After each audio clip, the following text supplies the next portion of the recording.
আসসালামু আলাইকুম ভাই ব্রাদার্স, কি অবস্থা সবার? আশা করি সবাই ভালো আছেন, সুস্থ আছেন এবং সাবধানে আছেন। আমি Feroz Parvez, welcome to my YouTube channel MFP blogs. তো আজকে আপনাদের সাথে নতুন একটা ব্র্যান্ড নিউ ভিডিও নিয়ে হাজির হলাম আমি। আজকের ভিডিওটা হচ্ছে লং রাইড সম্পর্কে। তো এর আগে আমি অনেক ভিডিও করছি, বাট এইরকম ভিডিও করা হয়নি, মানে লং রাইড সম্পর্কে ভিডিও করছি। আজকে আমি স্পেশাল কিছু কথা বলবো এই লং রাইড সম্পর্কে। হ্যাঁ, লং রাইডে এই সুজুকি জিক্সার মডার্ন বাইকটা যদি আপনি নিয়ে যান, তাহলে লং রাইডে এমন সমস্যাগুলো ফেস করবেন এই সুজুকি জিক্সার মডার্ন বাইকটা থেকে। যে কেউ রাইড করেন না কেন, এই সমস্যাগুলো ফেস করবেন আপনি। মানে এটা আপনার রাইডারের কোনো সমস্যা না, এটা আপনার সুজুকি জিক্সার মডার্ন বাইকটার সমস্যা। তো এই কথাগুলোই আপনাদের সাথে আজকে শেয়ার করব আমি। তো চলেন বেশি কথা না বলে ভিডিওটা শুরু করা যাক, সাথেই থাকুন, দেখুন।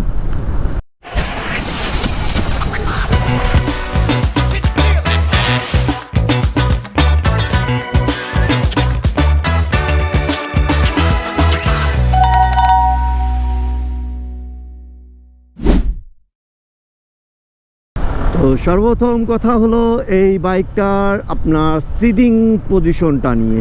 হ্যাঁ, সিটিং পজিশনেরটা একটু হার্ড, আপনার সিটটা একটু হার্ড। এই জন্য লং টাইম বসে থাকলে, আপনার ধরেন দীর্ঘ 1-2 ঘন্টা বসে থাকলে আপনার পিছনের অবস্থা একটু খারাপ হবেই।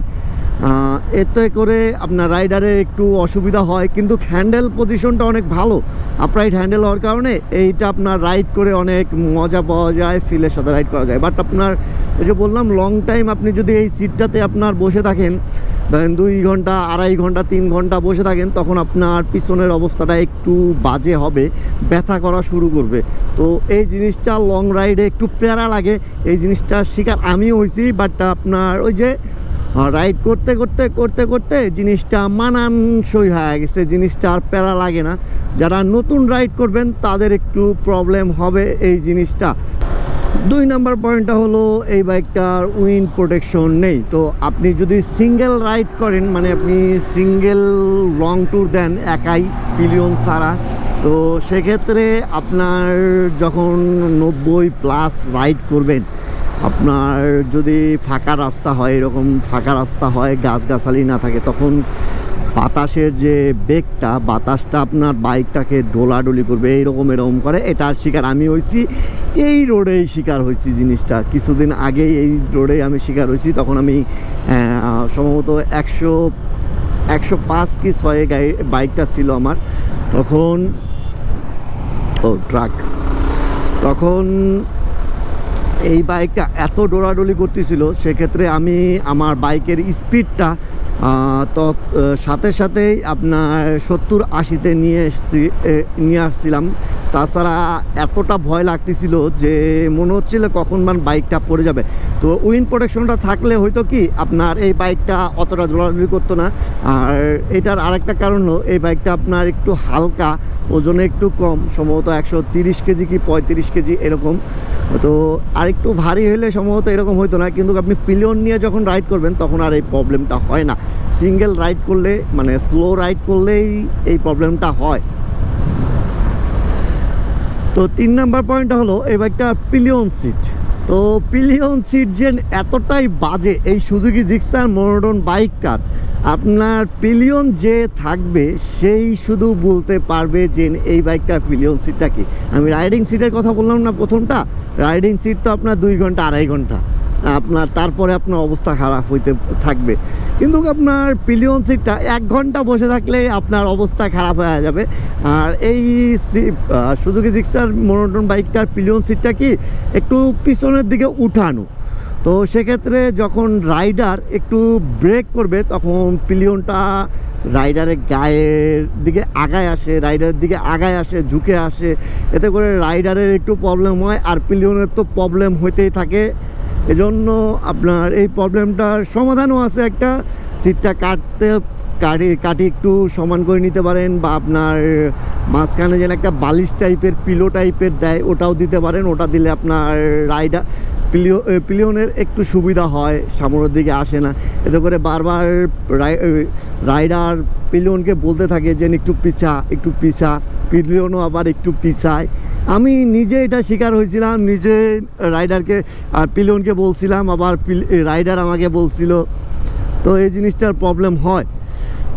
দেন 4 নাম্বার পয়েন্টটা হলো মাইলেজ নিয়ে। হ্যাঁ, মাইলেজ মোটামুটি অনেকের কাছে ভালো লাগে, আবার অনেকের কাছে খারাপ লাগে। আমার কাছে মাঝে মধ্যে প্রথমের দিকে ভালো লাগতো, বাট এখন বাজারে যে বাইকগুলো আছে, যে বাইকগুলো আছে তাদের মাইলেজগুলো শুনে, যেমন হোন্ডা, তারপর সে ইয়ামা, দেন আরও কয়েকটা বাইক আছে হিরো, এদের মাইলেজ শুনে আমার সুজুকি জিক্সার মাইলেজ আর ভালো লাগে না। কেননা এই সেগমেন্টেরই যে আদার্স ব্র্যান্ডের বাইকগুলো আছে তাদের মাইলেজগুলো কিন্তু অনেক ভালো, একমাত্র 4V ছাড়া, 4V RDR 4V ছাড়া। তো ওটা ছাড়া আপনার বাকি বাইকগুলোর মাইলেজ কিন্তু এটার থেকে মোটামুটি অনেকটাই ভালো। লং রাইডে আপনার এই বাইকটা 47-48 এরকম, সর্বোচ্চ 50 দেয় না, 47-48 এরকম মাইলেজ পাওয়া যায়। বাট আপনার অন্য ব্র্যান্ডের বাইকগুলো যেমন হোন্ডা, ইয়ামা, এই বাইকগুলোর থেকে আপনার মাইলেজ পাওয়া যায় 50+, হাইওতে 50+। ধরেন না হলেও এই বাইকটা থেকে ওই বাইকগুলোতে যদি 5 কিলো বেশি দেয়। ধরেন আপনি যদি লং রাইডে যান, ধরেন 1 লিটার তেলে 5 কিলো বেশি দিচ্ছে, তো অনেক মাইলেজ বেশি দিবে আপনার। ধরেন লং রাইডে অনেক কস্টিংটা কমায় নিয়ে আসবে, অনেক টাকা সেভ হবে আপনার। তো এই জিনিসটা অন্য বাইকগুলোর ভালো লাগে। এই সুজুকি জিক্সার মডার্ন বাইকটার একটু মাইলেজটা কম, অতটাও কম যে তা না, অন্য ধরেন আপনার হায়ার সিসির বাইকগুলোর থেকে ভালোই আছে, আপনার 4Vর থেকে ভালো আছে, GSXR-এর থেকে ভালো আছে, এই দিকগুলো থেকে ভালো আছে। আর এটা যদিও কার্বোরেটর বাইক, তারপরেও চলে, মোটামুটি চলে। FI হলে আরও ভালো হইতো। FI যেমন V2-তে আছে, তো V2-তে আরও ভালো মাইলেজ দেওয়ার কথা। আমি সঠিক জানি না V2-র ব্যাপারে, বাট মনোটনের কথাটাই বলতেছি। তো 5 নাম্বার যে পয়েন্টটা, এই জিনিসটা আমি প্রতিটা ট্যুরেই ফিল করছি, প্রতিটা ট্যুর দিয়ে এসেই এই জিনিসটা আমার শিকার হয়েছি। সেই জিনিসটা হলো, আমি যখনই ট্যুরে বাইর হয়েছি, আমার গন্তব্যে পৌঁছানোর পরে, ধরেন আপনার 200-300 কিলোমিটার রাইড করার পরে যে আমার গন্তব্যে পৌঁছানোর পরে আমার বাইকটা আমি স্টার্ট দেওয়ার পরে যে সাউন্ডটা শুনছি, সেই সাউন্ড শোনার আগ্রহটা ছিল না আমার, শোনার ইচ্ছাটা করেনি আর। সাউন্ডটা একদম ফ্যাটের সাউন্ড ছিল, চিকচিকি একদম সাউন্ড ছিল। সাউন্ডটার থেকে আপনার চিক এই ধরনের একটা শব্দ আসতো। তো এই জিনিসটা নিয়ে আমি প্রথমের দিকে অনেক প্যারা খাইতাম, মনে হইতো যে না, আমার বাইকে কোনো সমস্যা হইলো নাকি, মেকানিক দেখাইতে হবে নাকি।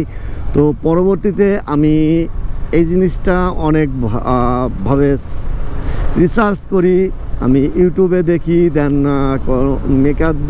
দু একজন মেকারের কাছ থেকে পরামর্শ নেই, যারা আপনার জানে, তারা বলে যে এই বাইকটার সমস্যাই এটা, তুমি বাইকটা থেকে রেস্ট দাও, ধরো 2 ঘন্টা, 3 ঘন্টা, 4 ঘন্টা রেস্ট পাইলে এই বাইকটা আবার আগের মতোই সাউন্ডটা ফিরে আসবে।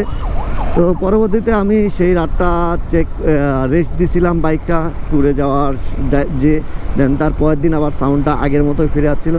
বাট কেন জানি এই জিনিসটা খারাপ লাগে যে আপনি গেলেন, যাওয়ার পরে আপনার বাইকের সাউন্ডটা শুনে আপনি ভালো লাগবে না, আপনার ভালো লাগবেই না সাউন্ডটা। তো 6 নম্বর পয়েন্টটা হলো এই বাইকটার হেডলাইট। তো এই বাইকটার হেডলাইট আপনার স্টক অবস্থায় যে দেয়, আপনার হ্যালোজিং লাইটটা দেয়। হ্যালোজিং লাইট দিয়ে আপনার সিটিতেই আলো ভালো মতো পাওয়া যায় না, তো হাইওয়েতে তো রোডের ভিউ পাবেনই না, আলোই পড়বে না। তো সেক্ষেত্রে আপনাকে আফটার মার্কেট থেকে একটা LED হেডলাইট কিনতে হবে। দেন সেটা দিয়েও যদি আপনার না হয়, তাহলে ফগ লাইট ইনস্টল করে নিতে হবে, সেক্ষেত্রে আপনি রোডের ভিউটা ভালোভাবে পাবেন। তো আমিও এই জিনিসটাই করছি, আপনার স্ট্রোক যে লাইটটা ছিল সেটা আপনার খুলে ফেলে দেন এলইডি হেডলাইটটা লাগাইছিলাম। দেন তারপরে দেখি যে আমি তারপরেও অতটা রোডের ভিউ পাওয়া যায় না, এজন্য আমি করছিলাম আমি দুইটা ফগ লাইট ইনস্টল করে নিয়েছিলাম। তো এখন রোডের ভিউ মাশাআল্লাহ অনেক ভালো পাওয়া যায়। দেন 7 নাম্বার পয়েন্টটা হলো, 7 নাম্বার না 6 নাম্বার হবে, যাই হোক ভুলে গেছি, আমি থামছিলাম তো একটু পিছনে। দেন তারপরের পয়েন্টটা হলো আপনার এই বাইকটা যখন লং রাইডে নিয়ে যাবেন তখন এই বাইকটা 80 থেকে 90 কিলোমিটার পর পর বাইকটাকে রেস্ট দিতে হবে। কেন রেস্ট দিতে হবে? কেননা এই বাইকটা আপনার একটা কার্বোরেটর বাইক। তো কার্বোরেটর বাইক হওয়ার কারণে আপনার 90 থেকে 80 কিলোমিটার পর পর 80 থেকে 90 কিলোমিটার পর পর বাইকটাকে রেস্ট দিতে হবে, না হলে এই বাইকটার ইঞ্জিনটা এত পরিমাণ হিট হয়। আপনার ফুটপ্যাডে আপনার পা যদি রাখেন তখন তাপটা ফিল করবেন। যদি 120-30 কিলো একসাথে একটানা রাইড করেন তখন আপনার জিনিসটা ফিল করবেন। তো এই জন্যই আমরা করে থাকি কি, আমরা যারা সুজুকি জিক্সার মডার্ন বাইকটা রাইড করি, লং রাইডে নিয়ে যাই, তখন 90 থেকে 100 কিলোমিটারের ভিতরেই আপনার রেস্ট দেওয়ার চেষ্টা করি 20 মিনিট 25 মিনিটের জন্য। বাইকটাকে রেস্ট দেই, দেন আমরা একটু রেস্ট নেই, আমাদের পিছনটাকেও রেস্ট দেই। তো এই জিনিসটাই করে থাকি আমরা। তো লং রাইডের ক্ষেত্রে যে পয়েন্টগুলো বললাম, এই সমস্যাগুলোই আমি আমার রাইডে ফেস করছি। আমি বেশ কিছু লং রাইড দিছি, তার ভিতরে অনেক দূর দূরান্ত রাইড দিছি, শর্ট রাইড দিছি, সেক্ষেত্রে এই পয়েন্টগুলো আমি ফেস করছি। তো এই যে সমস্যাগুলো ফেস করলাম, এই জন্য কি আপনারা সুজুকি জিক্সার মডার্ন বাইকটা নিয়ে লং রাইডে বের হবেন না, বা লং রাইডে বের হওয়া উচিত কি না? তো আমি বলবো হ্যাঁ, আপনি লং রাইডে বের হন, কেননা যে সমস্যাগুলো বললাম সেগুলো আপনার আহামরি কোনো সমস্যা না, বড় ধরনের কোনো সমস্যা না যে আপনার রাইডটাকে নষ্ট করে দিবে, রাইডটাকে মাটি করে দিবে, তা না। রাইডটা এই জিনিসগুলোতেই আপনি ফিল পাবেন, অন্য ধরনের ফিল পাবেন, এক্সপিরিয়েন্স হবে, নতুন এক্সপিরিয়েন্স হবে। তো আমি বলবো যে না, সুজুকি জিক্সার মডার্ন বাইকটা লং রাইডের জন্য পারফেক্ট একটা বাইক।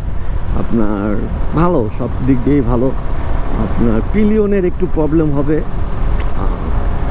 তাছাড়া আহামরি কোনো সমস্যা হবে না। তো লং রাইডের জন্য যথেষ্ট পরিমাণ ভালো। যে সমস্যাগুলোর কথা বললাম আহামরি বড় কোনো সমস্যা না, তো লং রাইডে যাওয়াই যায়। তো আজকের ভিডিওটা যদি ভালো লেগে থাকে তাহলে অবশ্যই আমাকে কমেন্টে জানাই দিবেন। ততক্ষণ পর্যন্ত ভালো থাকুন, সুস্থ থাকুন এবং সাবধানে থাকুন। নতুন ভিডিওর জন্য অপেক্ষা করুন। ততক্ষণ পর্যন্ত আসি, আল্লাহ হাফেজ, টাটা।